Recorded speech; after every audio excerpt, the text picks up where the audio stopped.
to my channel. This is Psychic Medium Raymond Guzman, and today I'm going to be doing a celebrity psychic reading on Cleopatra. Now, I know that a lot of you that would be listening to this may be thinking, what are you thinking doing a psychic reading on someone who existed eons ago, millions of years ago? But I really wanted to, do some different type of psychic readings on historical figures and people in history, and I have a strong connection because I used to have a past life in Egypt. I know that for sure. So I feel very connected to the Egyptian culture, and I will be doing some psychic readings and sharing some insights on a lot of these people who existed back then. You could call them our ancestors, our bloodline.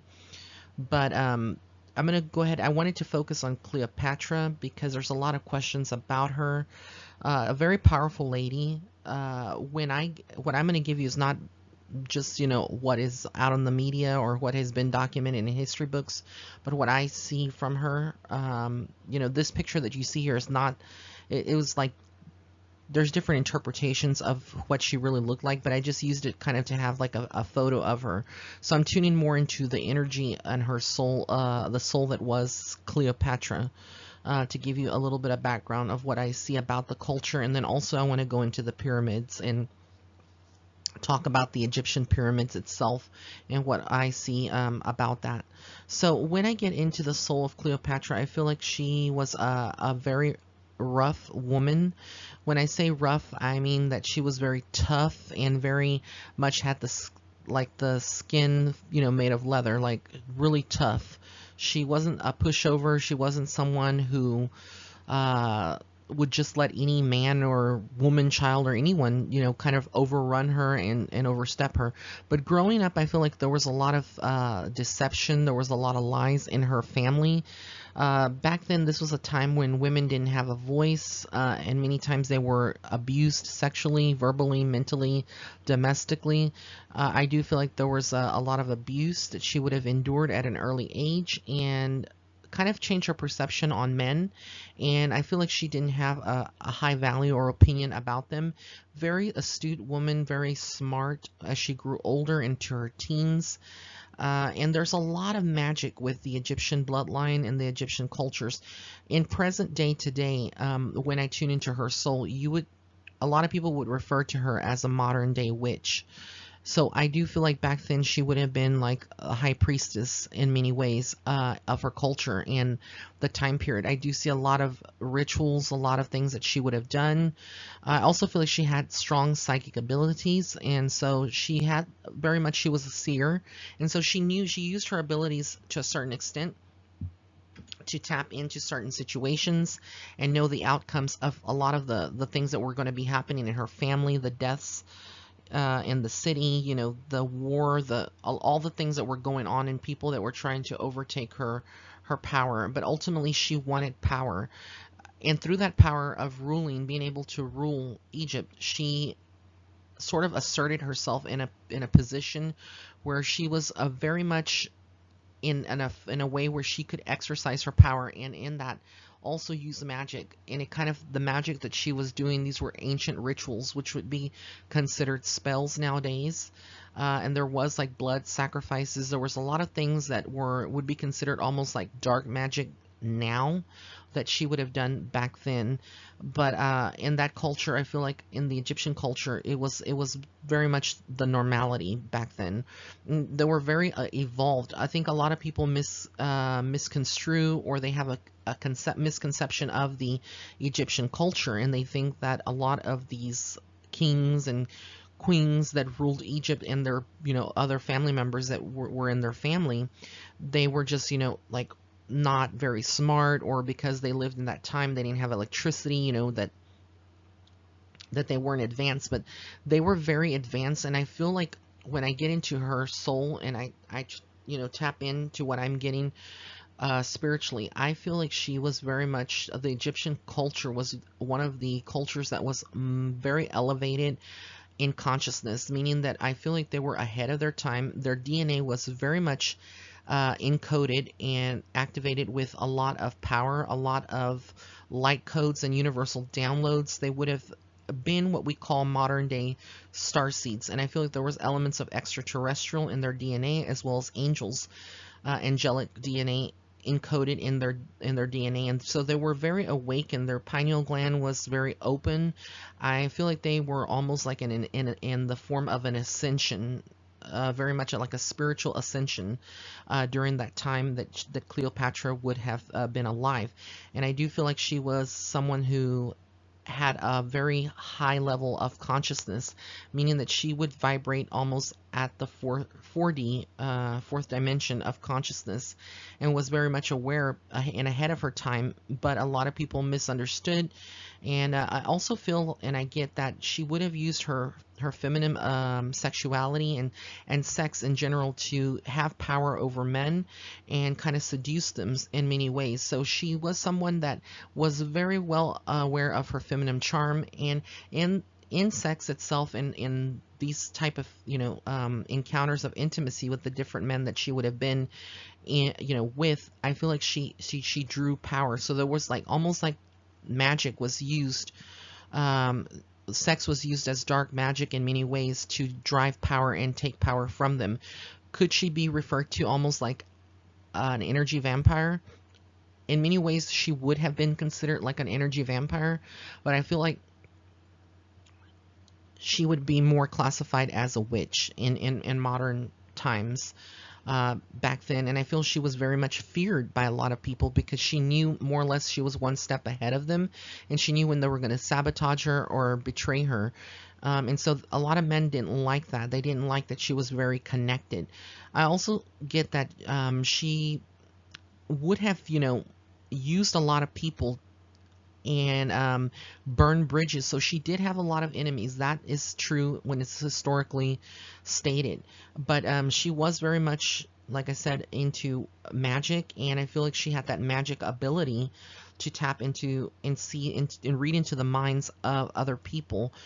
A lot of people would, wonder why did they use a lot of headdresses like you see there, and use, elevation, because the higher, the way it is like when you have something that you wear in your head, whether it's a tiara, a crown, it's you know, a headdress, or anything that kind of goes up at an elevation.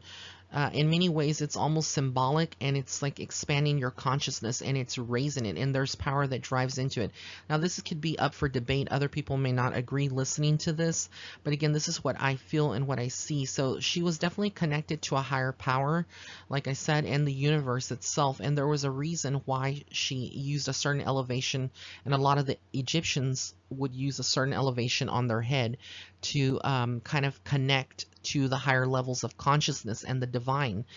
And so very much so, I feel like this is the reason that she would have used this. And all the jewelry were amulets for protection, just like many modern day witches and people who are healers and psychics and mediums use crystals to protect themselves and in form healing. Well, back then, even Egyptians used crystals, and they used the color of gold because it represented the sun. And so there was a lot of power. The pyramids themselves were in the shape of a triangle. The upwards triangle is symbolic of, or the pyramid is symbolic of the masculine and the sun and the solar. So there's a lot of different facets and very fascinating. But going back to Cleopatra, I do feel like she had to go through like an initiation in many ways. Some people would refer to it as a rites of passage, but there was a lot of, like I said, magical concepts and things that she had to do that she wasn't proud of, and I feel like she didn't enjoy having intimacy with a lot of people, but she had to do these things in order to kind of secure her position and get ahead. And she had a vision of what she wanted to do, and she got the power. But I think in many ways also, when I tune into her soul and what I'm getting from spirit, is that she was very much afraid too. So there was a lot of that, this facade that she put on as a brave face and a brave woman, but deep inside there was a lot of fear as well, at the soul level that she had, because she felt that at any time she could be taken out, just like her previous ancestors had been. So she really knew what she was going up against, and with everything, she was still fearless. Even though she had that fear, she would push it aside. And there was moments, like I said, when she was tapping into her consciousness and connecting, that she felt fearless, and she had visions of things that were going to be happening. And I feel like a lot of this was maybe documented but destroyed. And I also feel that in many ways she did not feel like she was going to pass. She felt like that she was actually going to just ascend into the spirit realm with the whole body. So she had a lot of different facets, like I said, of her in the way that she thought, very advanced, very evolutionary. And I feel like the children that she gave birth to, they would have inherited her power. So the bloodlines from Cleopatra that would have, been up to present day, because I still feel like there are some bloodlines that go back to Cleopatra that are still alive here, people that would be able to trace all these millions of years.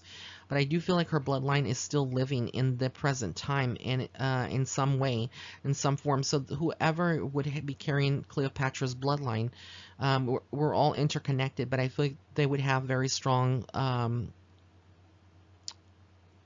spiritual abilities and a sense of consciousness that is very elevated. But I also get from her, from Cleopatra, that she had a lot of visitations from her ancestors. They would have given her, she had this cloud of protection around her, and a lot of spirit behind her. So I do feel like she was, like I said, being guided. There was a lot of people that were, well, souls rather, that were connecting with her and kind of whispering in her ear. So it wouldn't surprise me if she also had clairaudience, and so her clairaudient abilities were turned on to max, where she could hear spirit and channel them and channel messages. Because I actually see visions of her inside of a temple, within a temple, and actually channeling information. And there was a scribe, someone that would have been scribing and writing things down for her. But she was a very powerful woman, very eccentric, and very much emotionalist. I feel like towards her latter years of her life that she was almost void of emotion, and she began to hate a lot of people or dislike them for many ways, and it changed her, and it lowered her consciousness a lot more, and she knew that that would eventually happen. There was a lot of conflict, and the people that would have been in the Egyptian culture, a lot of them had strong ties to, like I said, the occult, to magic. But I feel like a lot of them consciously, they were not vibrating at the highest level. A lot of the royal families kind of knew the secrets, and it was almost like Freemasonry in many ways, where they passed on a lot of these secrets onto the next royal line or lineage of royalty, and these things were just discussed amongst themselves.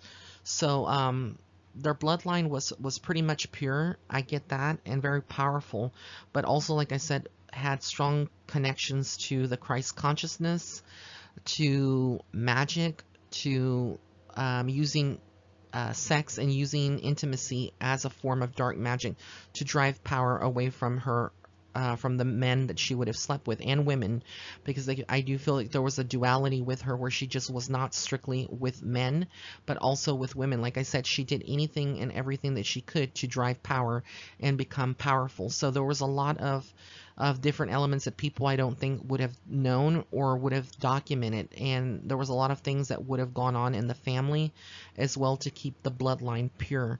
So those things are kind of like the bloodline pure. We know that certain cultures did that, back then, but I do feel like with her it went beyond that, and there was just a lot of promiscuity and just a lot of different things that would have gone on. Like I said, animal sacrifices, offerings, just a lot of different things, and she drove that power to her. It was almost dark power.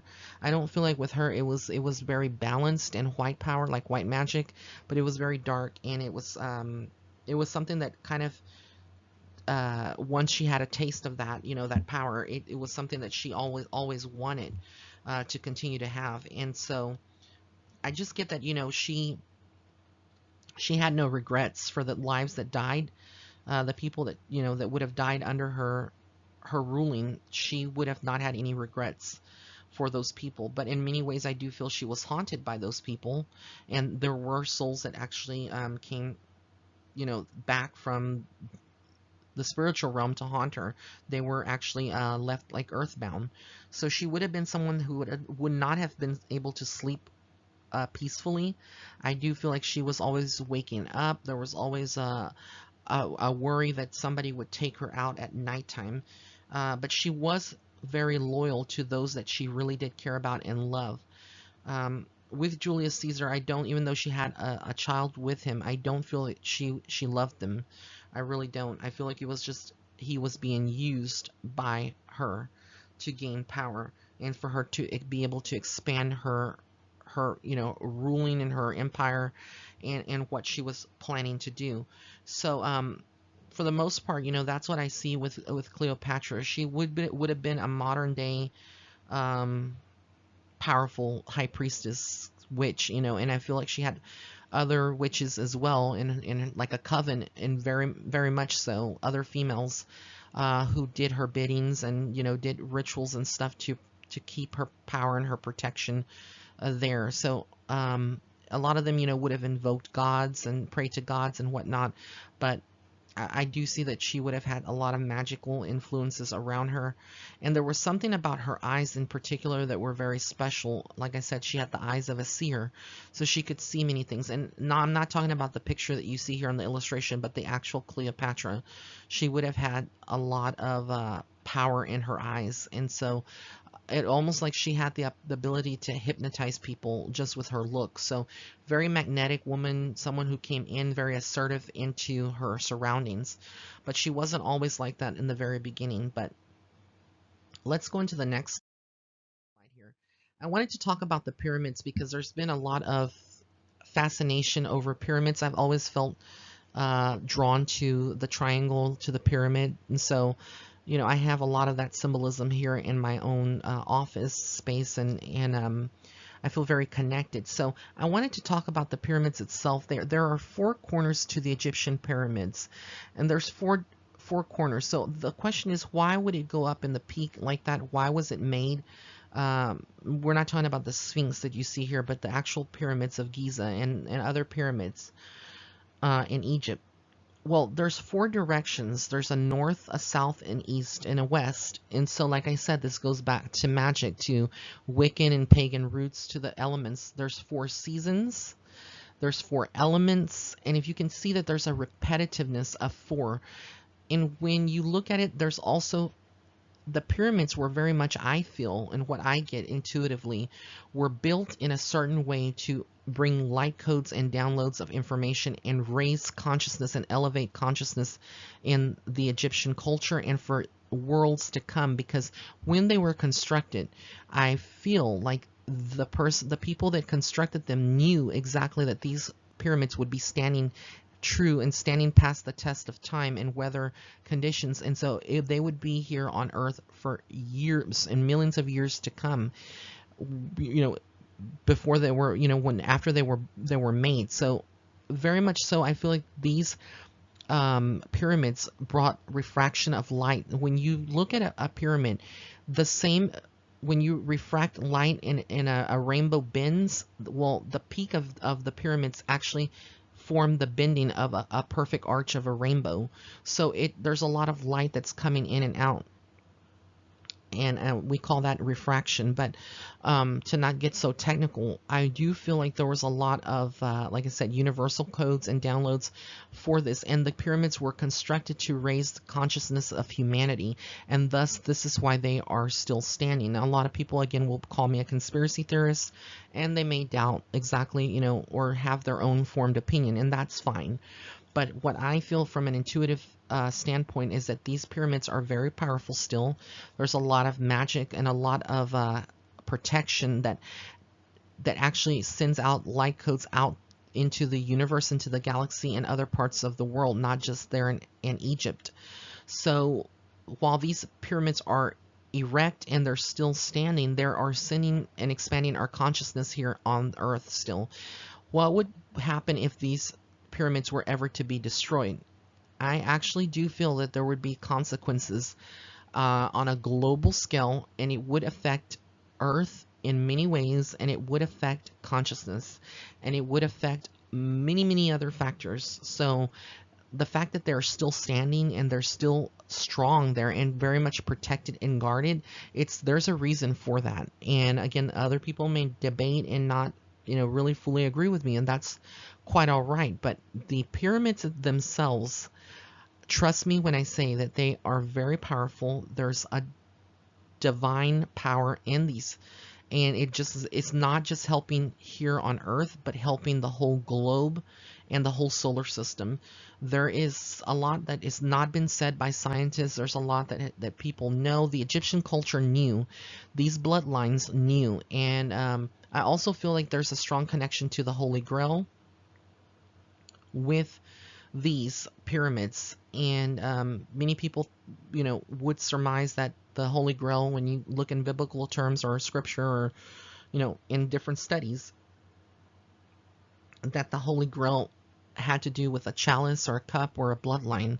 But I feel it's more than that. And the Holy Grail is actually here in Egypt. And that is where these pyramids come into play. Like I said, they play a very significant role. Even the Sphinx, all the designs and architecture that are still erect and standing for all these years, they carry a certain power, and they sort of keep balance in the world. It's almost like Pandora's box, if you've ever, those of you that have heard that story, and this box opens and it unleashes all kinds of chaos into the world. Well, the same thing is with these pyramids, and I feel like if they were to ever be destroyed, then I don't know what would happen, but I feel like there would be catastrophic events that would be occurring on Earth, and a lot of mass extinction of souls, and a lot of different things that would be going on, because these pyramids are basically raising consciousness. And I also feel that they delve deeper. If I go deeper into what the pyramids would symbolize, there's 4 corners on the outside, but on the inside there's also 4 corners, and that would make 8. So the inside wall, the outside wall on each would make 8. 8 is the symbol of infinity. Again, a very powerful number. 8 is connected to portal energy and connecting with other dimensions. So like I said, a lot of these things, these pyramids and these structures have a lot of correlation with extraterrestrials, with other spiritual, with other dimensions, other light beings, and it has a lot to do with the soul itself, with the birth of the soul into a human form, the life that you spend on Earth, and then death when we transition back into spirit.